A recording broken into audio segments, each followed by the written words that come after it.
Hello friends. 12 अक्टूबर 1972 Latin America के एक देश उरुग्वा की करास्को इंटरनेशनल एयरपोर्ट मोंटेविडियो से एक छोटा सा chartered air force flight take off करते हैं जिसका डेस्टिनेशन था सैंटियागो, चिले। फ्लाइट 571 जिसमें 2 इंजन लगा हुआ था। फ्लाइट के अंदर 40 पैसेंजर्स और 5 क्रू मेंबर्स थे। 40 पैसेंजर्स में से कुछ passengers old Christian club rugby union के रग्बी प्लेयर्स थे और उनके फ्रेंड्स और फैमिली मेंबर्स। उन लोगों की मकसद था सैंटियागो में एक रग्बी मैच खेलना। वैसे तो इस जर्नी में यूजुअली 3 घंटे की समय लगते हैं, लेकिन उस दिन कुदरत कुछ अलग ही मूड में था। इस जर्नी के बीच में आता है दुनिया की सबसे longest mountain chain Andes mountain range. Everest के बाद सबसे ऊंचे माउंटेन वहाँ पाया जाता है, लगभग 15,000 फीट हाइट। फ्लाइट अर्जेंटीना के ऊपर से उड़ रहा था। फ्लाइट के कैप्टन थे कर्नल जूलियो सीजर फराडस, जिनको लगभग 5,117 फ्लाइंग आवर्स का एक्सपीरियंस था, और को पायलट लेफ्टिनेंट कर्नल डांटे हेक्टर लेगर। धीरे धीरे पायलट को पता चलता है मौसम का मिजाज जो बहुत खराब थे। इस मौसम में एंडीज माउंटेन को पार करके जाना मतलब मौत को दावत देना जैसा है। इसलिए कैप्टन ने ये डिसाइड किया एंडीज के पास अर्जेंटीना बॉर्डर से कुछ किलोमीटर पहले मेंडोजा एयरपोर्ट में फ्लाइट को लैंड कराना और साथ ही साथ रात एयरपोर्ट में ही स्टे करना। अगले ही दिन जब मौसम थोड़ा ठीक हुआ, दोपहर 2:18 में फ्लाइट दोबारा टेक ऑफ करते हैं। कुछ दूर जाने के बाद ये पता चलता है कि मौसम अभी भी ठीक नहीं है। ऊपर नीला आसमान और नीचे घना बादल और तेज हवा है। लेकिन जो को पायलट थे वो उस रूट पर 29 बार फ्लाइट उड़ा चुका है, इसीलिए वो कॉन्फिडेंट थे। 3:18 को जब फ्लाइट 18,000 फीट एल्टीट्यूड पर था, कैप्टन ने एयर ट्रैफिक कंट्रोलर से लैंडिंग की इजाजत मांगी। एयर ट्रैफिक कंट्रोलर ने इजाजत दे दिया 11,500 फीट एल्टीट्यूड पर डिसेंड करने के लिए। कैप्टन धीरे धीरे फ्लाइट को डिसेंड करने लगे, लेकिन घना बादल की वजह से कैप्टन को सामने कुछ दिखाई नहीं दे रहे थे। ऊपर से टर्बुलेंस अलग। जैसे तैसे करके जब बादलों से फ्लाइट बाहर आता है, सामने की तरफ देख के पायलट के होश उड़ जाते हैं। सामने कुछ ही दूर में एंडीज के विशाल चट्टान। कैप्टन ने तुरंत ही फ्लाइट की नोज को ऊपर करके इंजन की पावर को मैक्सिमम कर दिया, बट बहुत देर हो चुका था। फ्लाइट बर्फीले पहाड़ से जाकर टकराते हैं और फ्लाइट की जो टेल पोर्शन है वो टूट के सामने पोर्शन से अलग हो जाता है। साथ ही साथ कुछ पैसेंजर्स भी फ्लाइट से नीचे गिर जाता है। फ्लाइट की जो आगे पोर्शन है वो ग्लेशियर्स के ऊपर तब तक फिसलता रहा जब तक कोई समतल जगह पर आकर रुक नहीं गया। 45 लोग से शुरू हुआ ये जर्नी में बचे 33 लोग। क्रैश के बाद आगे जो होने जा रहा था वो ना सर्वाइवर इमेजिन कर पा रहा था, ना आप अभी इमेजिन कर पा रहे होंगे। रूह कपा देने वाले, दिल दहला देने वाली ये हादसा जो सर्वाइवर के साथ हुआ था। आइए आज जानते हैं फ्लाइट 571 की क्रैश के बाद पूरी कहानी इस वीडियो में। Crashed in the Andes Mountains. 45 persons were aboard, given up for dead. Their desperation for survival turned them into cannibals. ये हादसा क्यों हुआ, कौन जिम्मेवार थे, आगे जानेंगे। पहले सर्वाइवर के साथ क्या हुआ था उसके ऊपर नजर डालते हैं। 13 अक्टूबर पहला दिन। जैसे पहले बताया था, फ्लाइट 2 टुकड़ों में टूट चुके थे। सामने वाले पोर्शन भी तहस नहस हो चुके थे। दोनों पायलट की मौत हो चुके थे। बाकी लगभग हर सर्वाइवर जख्मी थे। किसी को कुछ नहीं पता वो लोग उस वक्त एंडीज पहाड़ में कौन सी लोकेशन पे थे। हर तरफ बर्फीले पहाड़ और स्नो। सर्वाइवर में से 2 लोग मेडिकल स्टूडेंट थे, रॉबर्टो कैनेसा और गुस्टावो जैवरिनो। ये दोनों देखते हैं कौन कौन ज्यादा घायल है और कौन कम। घायल में से एक का नाम है फर्नांडो पराडो। स्कल फ्रैक्चर की वजह से वो कोमा में चले गए। उनके साथ थे उनके माँ और बहन, दोनों की हालत नाजुक थे। दोनों मेडिकल स्टूडेंट कोशिश करते हैं जितना हो सके घायल लोगों को मदद करने की। उधर हादसे होने की 1 घंटे बाद Chilean air research and rescue service ने 4 हेलीकॉप्टर के साथ रेस्क्यू ऑपरेशन शुरू कर देते हैं। रात तक ये कोशिश करते हैं क्रैश साइट और फ्लाइट को ढूंढने के लिए। अनफॉर्चुनेटली उन लोगों को कुछ नहीं मिल पाता। फ्लाइट को ढूंढ नहीं पाने की सबसे बड़े रीजन थे फ्लाइट व्हाइट कलर के थे, और ये जहां क्रैश हुआ था वहां केवल व्हाइट स्नो और आइस थे। बर्फीले पहाड़ में इसे ढूंढ पाना बहुत मुश्किल थे। 13 अक्टूबर की रात को उस बर्फीले पहाड़ के बीच में और 5 लोग डेथ कर जाते हैं। बाकी पैसेंजर टूटे हुए सीट लगेजेस से फ्लाइट के पिछले हिस्से को कवर करते हैं ताकि फ्लाइट के अंदर ठंड से कुछ राहत मिले, क्योंकि सर्वाइवर को यही उम्मीद थे कि कोई ना कोई नेक्स्ट डे उन लोगों को रेस्क्यू कर ही लेगा। बस एक रात की तो बात है।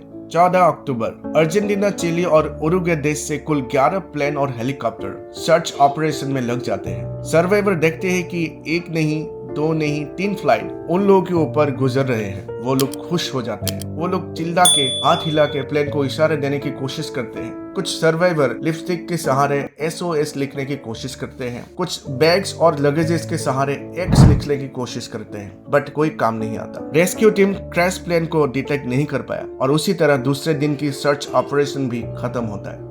नेक्स्ट डे 15 अक्टूबर, धीरे धीरे सर्वाइवर को भूख और प्यास लगने लगते हैं। एक पैसेंजर फीटो स्ट्रॉस ने एक मेटल शीट को सूरज की रोशनी को कंसंट्रेट करा के गर्म करते हैं और उसे बर्फ पिघला के बूंद बूंद पानी को वाइन के बोतल जो साथ में लेकर आए थे उसमें स्टोर करते हैं। कुछ सर्वाइवर सीट कवर को काट के स्नो शूज बनाते हैं ताकि स्नो के ऊपर पैदल चल सके। 16 अक्टूबर, फर्नांडो जो कोमा में थे उनको होश आता है। उन्हें पता चलता है उनकी मदर की डेथ हो चुकी है और सिस्टर की हालत भी बहुत खराब थी। ठंड लगभग -30 डिग्री सेल्सियस, ऊपर से दिन में स्नो ब्लाइंडनेस होने का भी खतरा था। सूरज की अल्ट्रावायलेट रोशनी स्नो में रिफ्लेक्ट करके आंखों तक जब जाते हैं उसे आंखें ब्लाइंड होने के खतरा रहता है। इसको स्नो ब्लाइंडनेस कहते हैं। क्रैश के 8 दिन बाद सर्च ऑपरेशन टीम भी हाथ खड़े कर देते हैं। कोई भी सुराग नहीं मिल पाते है सर्च टीम को।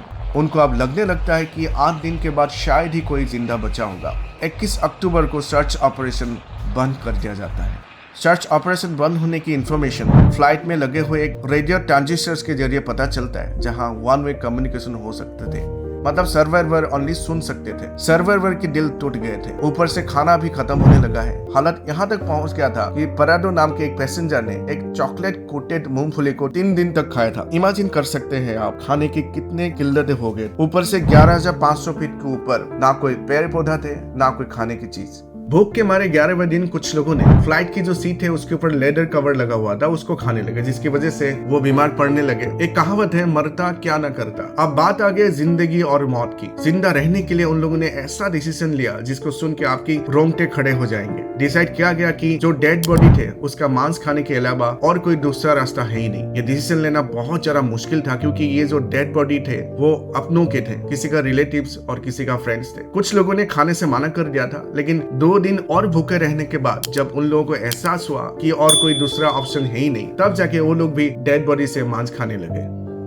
जिंदगी जीने की हालत इससे बदतर नहीं हो सकता है। क्रैश के 16वां दिन 29 अक्टूबर की रात को एक आवाज सुनाई देता है। ये आवाज थे एवलांच की। पहाड़ के ऊपर से स्नो की एक बड़ा सा हिस्सा नीचे तक आता है और टूटे हुए फ्लाइट बर्फ से भर जाता है। 8 लोग बर्फ से दब जाते हैं। सांस की कमी की वजह से वो लोग मर जाते हैं। अब बचे हैं 19 लोग। ये बचे हुए 19 लोग भी बर्फ के अंदर एक छोटे सी स्पेस में फंसे हुए थे। एक मेटल पोल इस्तेमाल करके बर्फ के अंदर होल करने की कोशिश करते हैं और 2 दिन बाद जैसे बाहर निकलते पता चलता है बर्फ की तूफान तभी भी चल रहा था। फिर 3 दिन तक फ्लाइट के अंदर बचे हुए जगह में खुद को बचाने की कोशिश करते हैं। एवलांच के 5वां दिन जब मौसम साफ होता है सभी लोग बर्फ से बाहर निकलते हैं। वो लोग रियलाइज करते हैं और कोई नहीं आने वाला है उनको बचाने के लिए। जो भी करना होगा खुद को ही करना होगा। क्रैश के साइड में बैठे रहने से कोई फायदा नहीं।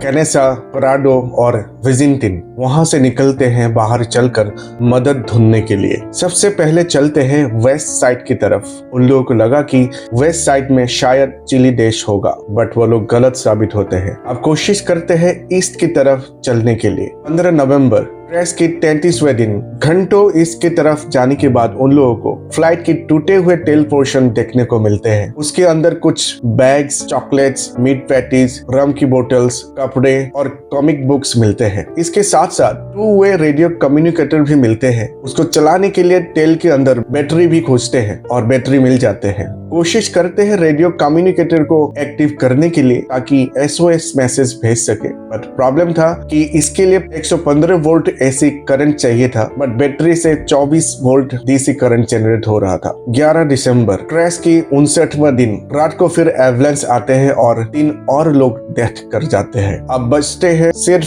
16 लोग। बाहर -30 डिग्री सेल्सियस ठंड है। सर्वाइवर्स में एक 18 साल का लड़का था, कार्लोस मिगुएल, जिसने ठंड से बचने के लिए कपड़े को स्टिचिंग करके एक स्लीपिंग बैग बनाया। सेव करने की टेक्निक वो अपनी मॉम से सीखा था। 12 दिसंबर 1972, क्रैश के 2 महीने बाद 3 लोग कैनेसा, पराडो और विजिंटिन माउंटेनियरिंग गियर के बिना ही ग्लेशियर पर क्लाइंब करते हैं वेस्ट की तरफ। उन लोगों को अभी भी लगा कि वेस्ट की तरफ पहाड़ क्रॉस करते ही चिली देश के कोई ना कोई जगह तो दिखाई देंगे। इनके पास ना कोई मैप ना कोई क्लाइंबिंग के प्रैक्टिस। जैसे ही सूरज उगते थे ये 3 लोग चलने लगते थे और रात को जो स्लीपिंग बैग बनाया था उसके अंदर सो जाते थे। 4 दिन आगे जाने के बाद इन लोगों को पता चलता है कि रास्ता अभी खत्म नहीं हुआ है, आगे बहुत जाना है। खाने की कमी की वजह से विजिंटिन वापस क्रैश साइट तक आ जाते हैं। बचे हुए 2 लोग आगे चलने लगते हैं। जब पहाड़ के पीक तक पहुंचते हैं वहां से दिखाई देता है बस हर तरफ बर्फ ही बर्फ। बट आगे दूर वेस्टर्न होराइजन में 2 पहाड़ के चोटी दिखाई देते हैं बिना बर्फ के। दोनों डिसाइड करते हैं उसी दिशा में हाइकिंग करने की। कुछ दिन हाइकिंग करने के बाद वो एक वैली पहुंचते हैं जहां एक बहती हुई नदी दिखाई देते हैं। नदी के किनारे को दोनों फॉलो करने लगते हैं। 9 दिन आगे पैदल ट्रैकिंग और चलने के बाद उन लोग ऐसे जगह पहुंचते हैं जहां इंसानों के प्रेजेंस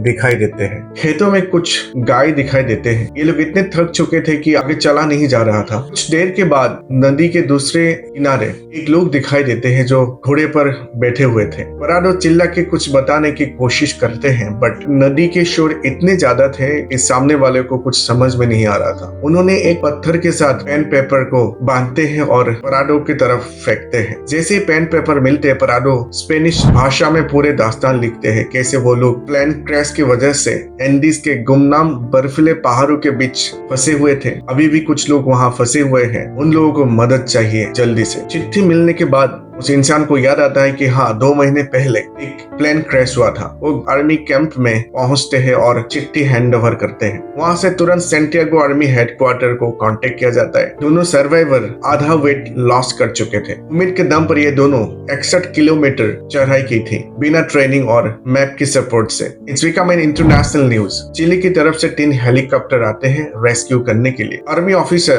पराडो को हेलीकॉप्टर में बिठा के लेके जाते हैं ताकि क्रैश की साइट लोकेट किया जा सके और क्रैश की साइट लोकेट किया जाता है। 12 दिसंबर 1972 सभी 16 सर्वाइवर्स को रेस्क्यू किया जाता है।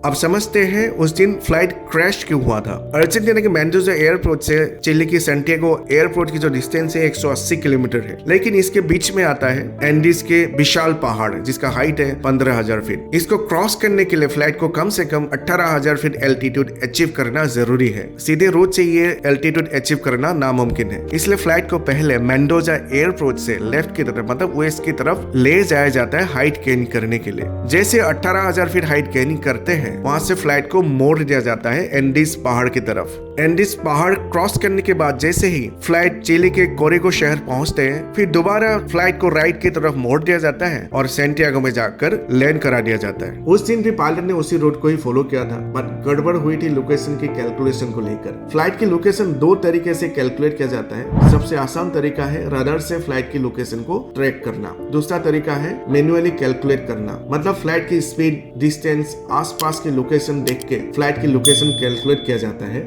इसको एविएशन की भाषा में डेड रेकॉर्डिंग कहते हैं। प्लासुंग पास जैसे पहुंचते हैं फ्लाइट का कनेक्शन रडार से टूट जाता है। पहाड़ में रडार से कनेक्शन टूटना आम बात है, तभी को पायलट डेड रेकॉर्डिंग मेथड अपनाते हैं। यूजुअली प्लासुंग पास से कोरिको पहुंचने में कम से कम 11 मिनट का समय लगता है बट को पायलट ने डेड रेकॉर्डिंग मेथड से कैलकुलेट करके ये पाया कि वो लोग कोरिको पहुंच चुके हैं। नीचे देखने के लिए मौसम बहुत खराब था, कुछ दिखाई नहीं दे रहे थे। 3:21 पे जब पायलट एटीसी से डिसेंडिंग की परमिशन मांगते हैं तब एटीसी पायलट को पूछते हैं कि क्या आप एंडीज के पहाड़ क्रॉस कर चुके हैं, क्योंकि रडार में तो फ्लाइट उसी समय दिख नहीं रहा था। पायलट रिप्लाई देते हैं कि हाँ वो लोग एंडीज के पहाड़ क्रॉस कर चुके हैं, बट हकीकत में तभी भी फ्लाइट एंडीज के ऊपर ही उड़ रहा था। एटीसी के परमिशन के हिसाब से फ्लाइट को 18,000 फीट एल्टीट्यूड से 15,000 फीट एल्टीट्यूड जैसे ही लाने की कोशिश करते हैं वैसे ही ग्राउंड कॉलिजन अलार्म बजने लगते हैं, क्योंकि पहाड़ का हाइट 15,000 फीट था और इसी तरह कैलकुलेशन की गलती की वजह से फ्लाइट बर्फीले पहाड़ से टकराते हैं।